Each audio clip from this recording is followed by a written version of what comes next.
Welcome into today's episode. This is the 820 show with your host, Ming Ahmad. I thank you again for taking the time out of your busy schedule and of all the things you could be doing right now. You chose to invest at least some part of the next 500 seconds to share with me and with yourself that quality that I believe and feel that we all share, that also connects us more than separates us, particularly in this day and age where things happen around us to further distance us from ourselves, from our relatives, from our friends, even from our strangers. Things come up that tend to put us at odds with each other, even with people we don't even know yet. Yet, my little humble offer to you is this thing called resilience. Another perspective that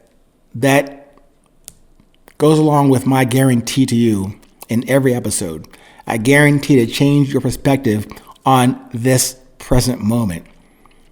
I can't change your life. I can't change your financial situation or your job or your relationships. I have no expertise in any of those kind of things. But this quality that we all have, and as simple as I have defined it, the resilience means having more courage than vanity, having more courage than arrogance in everything you do. That also drives me further in harping or restating that everyday question about what drives you.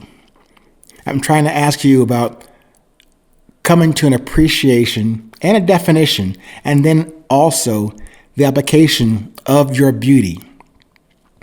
Of your beauty, meaning, yes, what drives you, but what makes you not beautiful, but what's your unique beauty that you were brought here to do? Meaning, you and I have a unique and not special, but unique message and purpose for being here. I can't say absolutely that me producing these episodes or even the book itself, Resilience, the Beauty of Presence, as the quintessential, stop time, this is it, image or message or thing that I've done in my life. But for me, I'm learning and appreciating right now, this is part of what I am inclined and motivated and inspired to do because of the things that I was not put through, but given to experience, go through, and at least use them as references, and then not as fodder, but maybe kindling for the fire within me that we all have. We all have that little pilot light that drives us forward in whatever we do. I'm coming to appreciate what it is that I do and that I enjoy doing. And then also another way to measure not just what I enjoy doing, what I do well. And it could be well profitable, could be well meaning positive, could be doing well meaning yes or based in love and not on arrogance or vanity. The production for me, as I understand it as of today, should always be measured or guarded or maintained with those small guardrails, small parameters to remind me, is what I'm doing positive? Is what I'm doing from love? Doesn't mean yes instead of no or negative. Again, those kind of things are easy to say and very hard to do. So what I'm offering to you is just the latest perspective, the latest installment of what I'm doing or have done, although even what I have done is absolutely in the past as of the past few moments I've been talking to you right now. Whatever I'm saying to you now has to come across to me first as those 4 criteria that I mentioned to you about what really does drive me. And those questions I have suggested to you to develop for yourself. I will give you questions to help you on your path, but they're not the end-all be-all question format or construct that I'm saying you should use.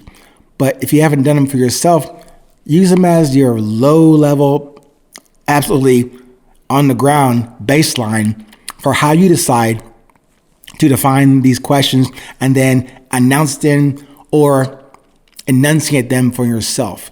So for me, it is those kind of questions should be original, genuine, curious, and sincere. Not the ones you get off of YouTube or CNN or MSNBC or from the latest presidential administration. Maybe if they help you, fine. But where I come from in this installment, in every episode, is for those aspects, that self-introspection, yes, that self-discovery that takes us a lot of time, patience, and courage, meaning more courage than vanity, to bring that kind of resilience I'm talking about to bear for you. Not because I say it, not because I have a format. I'm sure there are thousands, not millions out there who have spoken on or written doctoral dissertations on this thing called resilience. Mine is not necessarily different, but it is definitely unique from me and as I see it. I don't intend to mimic or copy anybody, although you will see in some of these episodes, I have quoted and cited personnel that I know of, or people that I know, like my brother Paco, my son Karan, Mr. Tamba from Sierra Leone, Mr. Ryan Holiday from the Daily Stoic Dispatches, or Marcus Aurelius, one of the Stoic greats from back in the day. So I'm not learning or leaning on them. Well, actually, I am learning from those statements made before me, but I'm not leaning on their input to generate and produce these episodes.